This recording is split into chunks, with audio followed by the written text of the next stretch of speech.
Well, that's a hard act to follow.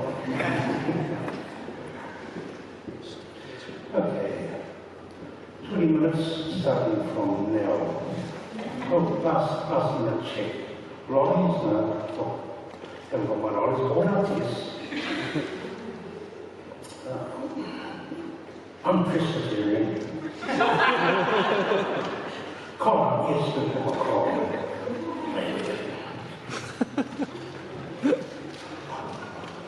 Leave it off. I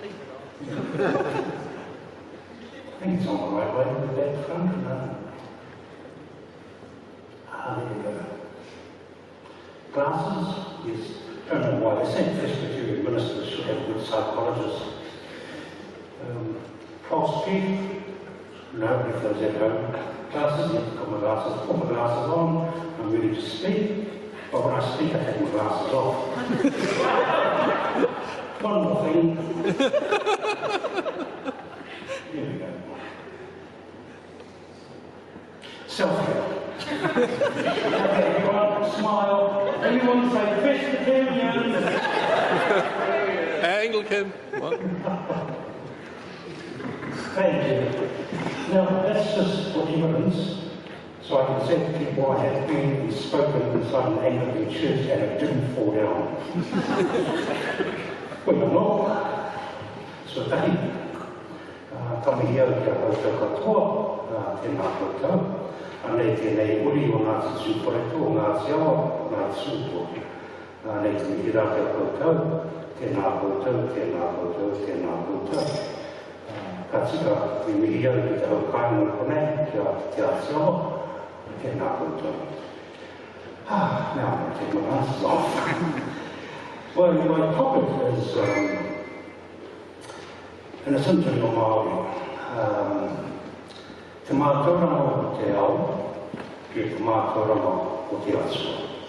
Mātauranga meaning knowledge or wisdom. So the knowledge and wisdom, technology of the world, and knowledge and wisdom, technology, I guess you could say, of God. A good friend of mine, Kaawa, and I know Kaawa's going to be watching this, published his PhD last year. It was called Te Hāhi Mihinare, the Māori Anglican Church, and he said to me every time I mentioned it, he would give me $100. He had this published November, December of last year. It's one, to me, it's one of the great texts written by Māori in terms of theology. There aren't too many texts or books written by Māori on theology in church.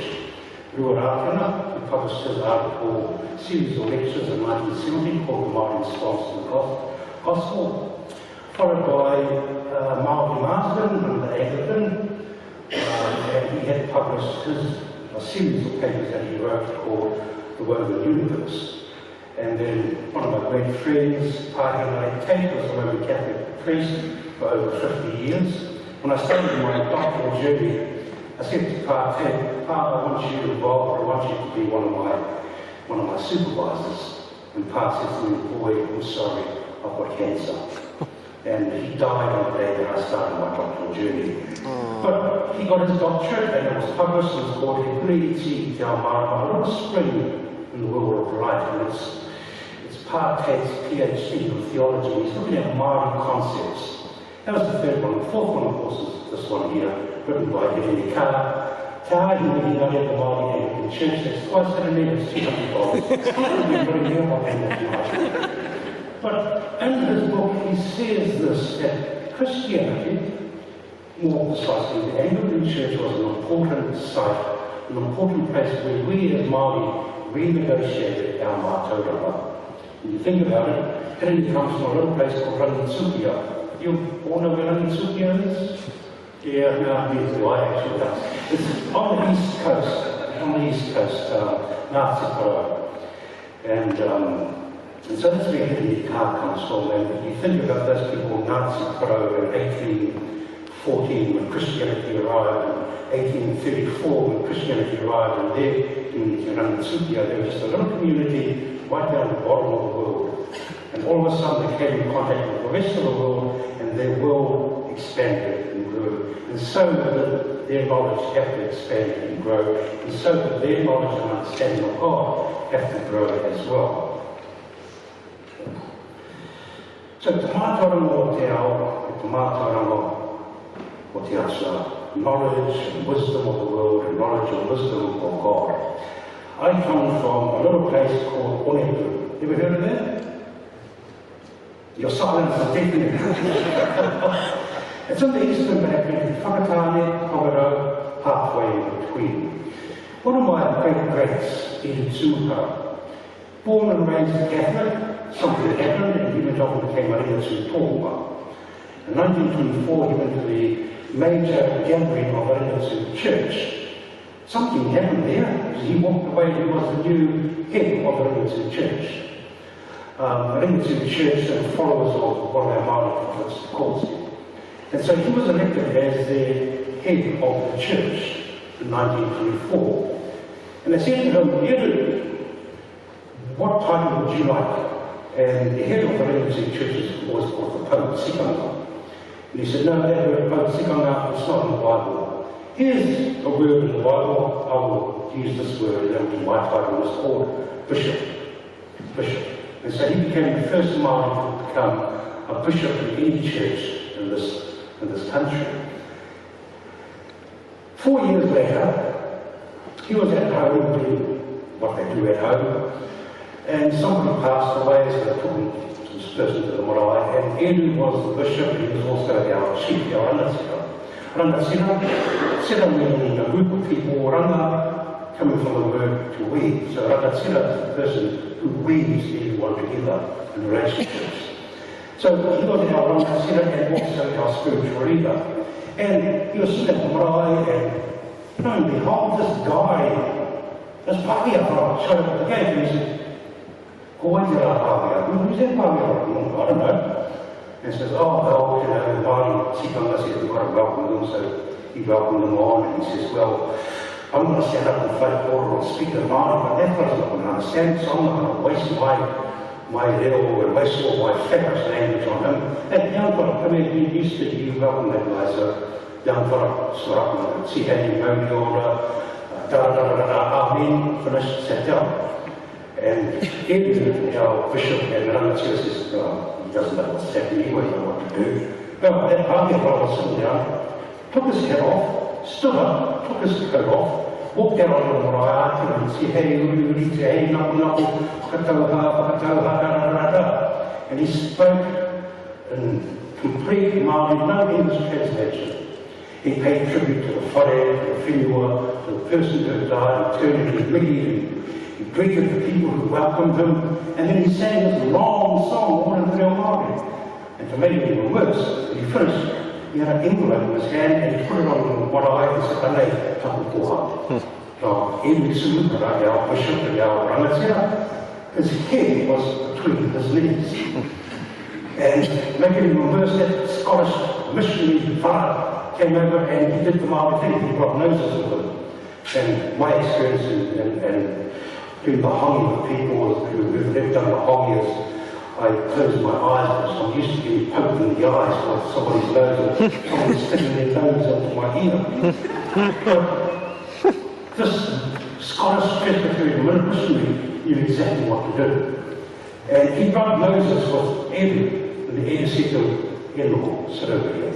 And so Edu stood up, and this conversation was all in Te Reo Māori, no English, and he turned him and he dressed him in Te Reo Māori and said, well, kei te hara, wa hau te rangatira o tēnei iwi, o tāku nei mahi, ki te tū, te kōtu, ki te whakatau, ki te manaki ngā mariwiri katoa. My role as the leader of this iwi and the spiritual leader of this iwi is to welcome everyone onto this marae, regardless of who you are, regardless of your status in the world. I don't do that. And for that I sincerely apologise. I am the Bishop of the Ringatsu Church, but today I'm going to give all my children and my grandchildren to your Presbyterian Church. 1928.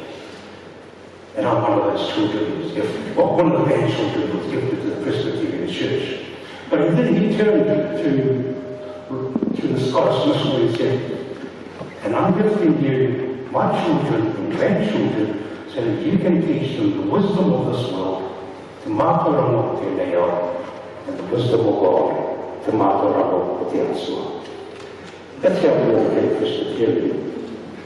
So mātauranga o te ao, mātauranga o te atua. Just looking down here on the screen, I love watching TEDx talks, and I always say, how do they do it? And don't have notes up front, I've got a screen over here. Oh, sorry, there's a message. Oh, there's a question already. Oh, no, Andrew Shepherd, you cannot ask that question. Kaawa, bring me, my colleagues over here, and the challenge to step up with the Morph tonight. So Andrew, Rosie, Miranda, all of you, kia ora koutou. Now, return to normal. Well, my argument is I don't want to go back to that old way of being before COVID. Mātauranga o te ao, technology I call it. You know, prior to COVID, I did not do social media. Had no time for Facebook or TikTok or whatever else.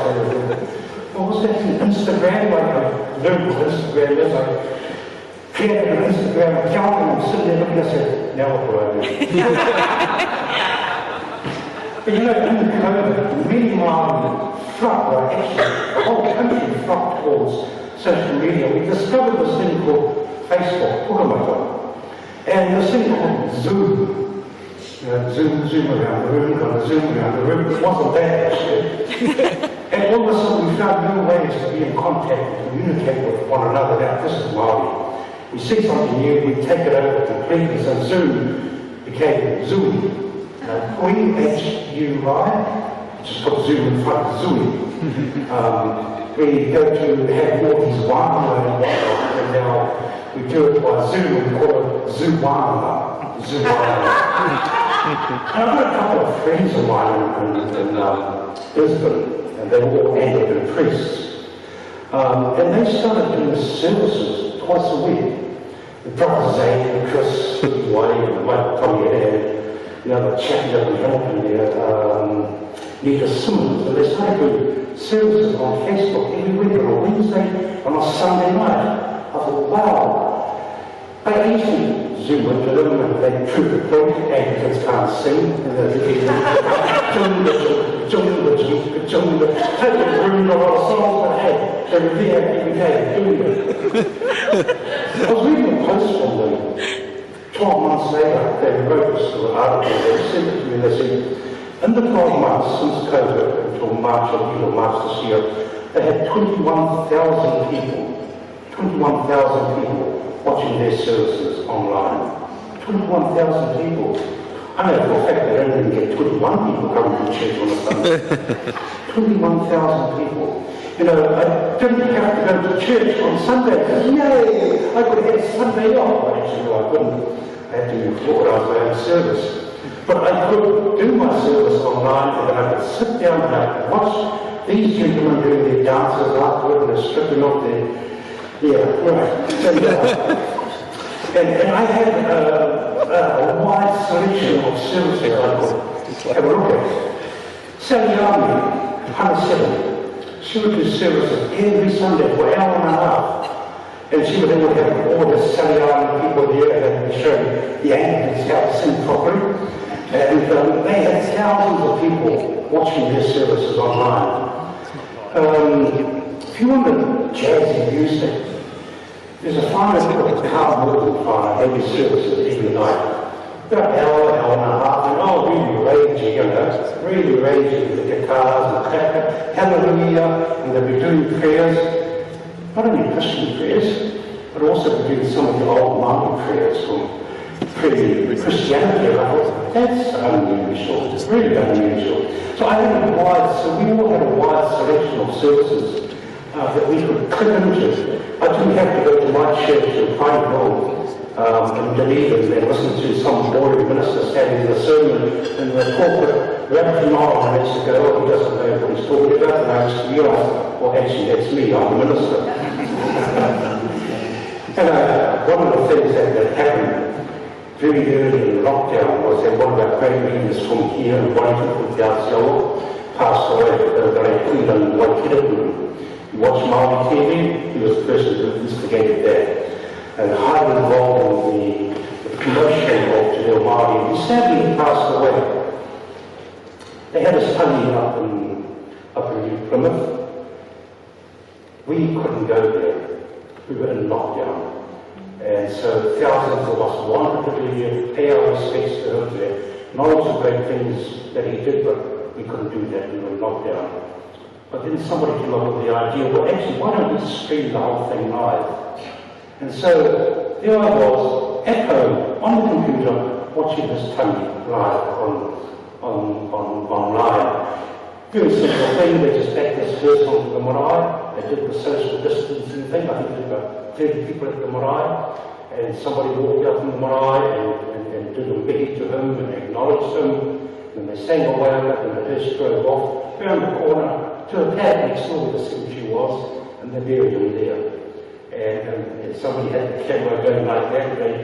They recorded the whole thing so the rest of the country could watch it. And I was sitting at home watching the whole thing on the computer saying, this is the way to do it. I didn't have to find flights from Dunedin to Wellington to New Plymouth. I'm not sure they still got an airport up there.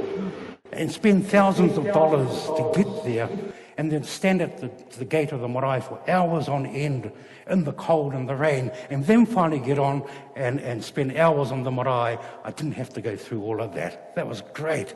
That was great. And I noticed after that set the tone for how many of us Māori responded when people died.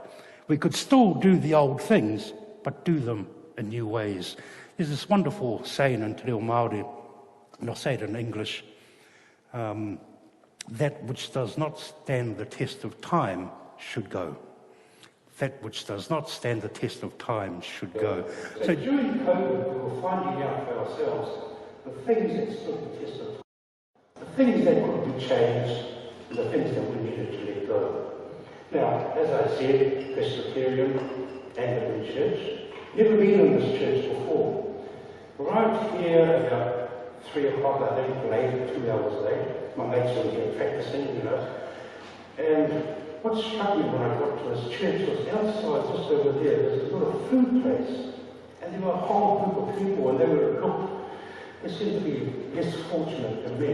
And they were getting free food. And while we were working here, practicing and dancing and all of that, some of them were coming in here and eating, sitting in these pews eating. And I thought, oh, this is a revelation. See, where I come from, church, we say, he tapu te wharekareke. Church is a sacred place. You only go there to worship and pray. You do not eat food in our church. And so I was standing here practicing, I said, how are these people that are eating in the church? What are they doing? He's lying down having a sleep. Wasn't that boring? That was a real revelation for me. I thought, I've always wanted to belong to a church that does that. And I thought to myself, I could actually become an Anglican. Happily become an Anglican, particularly if that priest there at the back there gives me his flash hat on. I would become an Anglican tonight. Now, when you do the editing, you might want to edit that part out. There could be a riot in the Presbyterian Church in Dunedin. The second thing that struck me when I walked into this church, there's a sign over there saying, Kia kaha te reo Māori. There's another sign out there at the back there saying, Kia kaha te reo Māori. And I thought, whoa. Now, I noticed when Anglicans walk into the church, they'll immediately sit down and start praying. Presbyterians, we walk into the church and say, right, where's the toilet? I did that straight away. Where's the toilet? Somebody called out, ara te wharepaku. Ara te wharepaku. The toilet's downstairs. I thought, that person just said to me, in Māori, where the toilets are. I thought, whoa. I'm so used to going into churches where I'm asked to leave my culture and my language at the door. That was a revelation to me. And I thought, I could easily become an Anglican. One thing I noticed in COVID-19 was how Te Reo Māori became more prominent. I talked to people from Te Wānanga o Raukawa. Their Māori language courses were absolutely full. They were brimming over. They couldn't cope. Talked to people from Awanuiarangi and Te Wānanga o Aotearoa. People were enrolling online to do their Te Reo Māori courses. Learning Te Reo Māori became the national pastime in lockdown. And I thought to myself, that's a real revelation. You know, I love watching TV1 News. And what struck me during COVID was how they started using Te Reo Māori. Simon Dallow, Melissa Stokes, Hayley Holt, the weather guy. They were all using Te Reo Māori. TV1 News would start off with Wendy Petrie saying, "No mai hara mai ki tēnei karere, ki tēnei karere." Melissa Stokes would say, "Ināia nei ko te wā tēnei mō hākina kina." And they were using Te Reo Māori. I turned on TV1 breakfast, and there was Jay May and that other guy, John, and Matty, and they were all using Te Reo Māori freely. Kaua e haere atu, me noho koe ki te taki ia mātou. Don't go away, stay tuned with us. Te Reo Māori was alive during COVID, alive during lockdown. Even there's a lady here in Dunedin. She lives just down the road in a roundhouse. I think she works on the 9th floor, Jacinda, I think her name is. Even Jacinda and Uncle Ashley, good Presbyterian, Scots College, they spoke Te Reo Māori when they were given their daily updates at 1 o'clock. Jacinta would say to us, "No, he waka eke noa, he waka eke noa." We are one people travelling together through the ups and downs of everything. I thought, wow, Jacinta, your Te Reo Māori is better than Penny Henari's. And I thought, Ashley, Uncle Ashley, your Te Reo Māori is even better than Calvin Davis's reo. It really struck me how people took Te Reo Māori on board, how this church has taken Te Reo Māori on board. It says to me, it's a safe space for my language and my culture. Absolutely love it. Absolutely love it. You know, after we finished in lockdown, we went to level 3, level 2, level 3, and back down, up and down. I got all these invitations from charismatic churches, from Elam churches in Dunedin to go along and be a guest speaker and to talk about Māori theology and Te Reo Māori and Māori theological concepts. I thought to myself, that never ever happened prior to COVID. That never happened. The government, we had an election last year and the government wanted some votes, so they said, we're going to have a new public holiday, we're going to call it Matariki. Matariki. Well, I'm getting all these invitations from charismatic Pentecostal churches in Dunedin saying, would you please come and talk to us about Matariki? We want to do a Matariki service. Dunedin City Baptist Church. Baptist Church? Wow. Sent me an invitation saying, we want you to come and talk to us about Matariki. Wow. Isn't that awesome? My reo and parts of my culture are coming into the church lectionary. I thought, how great, how great. Return to normal? Absolutely no way. I'm happy in the space that I'm in. Here's a real challenge. Last year, COVID-19, Black Lives Matter. Black Lives Matter. People got out on the streets and they marched and they protested about it. We were still in lockdown around the world, but that issue meant a lot. Enough for people to get out in the streets and protest. And I was invited to speak at a Pentecostal church on Black Lives Matter and why should it matter here in Aotearoa. I took up that invitation. I went along and spoke and I said, yes, Black Lives Matter, but in my world, Māori lives matter. Māori lives matter. And while we talk about racism, let's start addressing racism in our country. Let's start addressing racism in our churches. That church took it up and they had a Waitangi Day service. And I don't want to go back to normal. I want us to stay as we are and carry on developing it. Because if we go back to normal, how we were, then my language is going to be ignored again and swept under the carpet. We're going to stop acknowledging things like Matariki, things like Waitangi Day.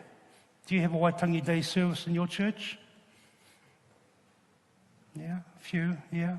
Those who are going like that, ask yourself, why not? Because we, churches, were involved in the signing of the Treaty of Waitangi. That's all I'm going to say. And I do want to say, Hirini, your book, Available in all good bookstores. I think Hirinikaia has a point that the church is a place where we renegotiate and test our worldviews. Kia ora koutou.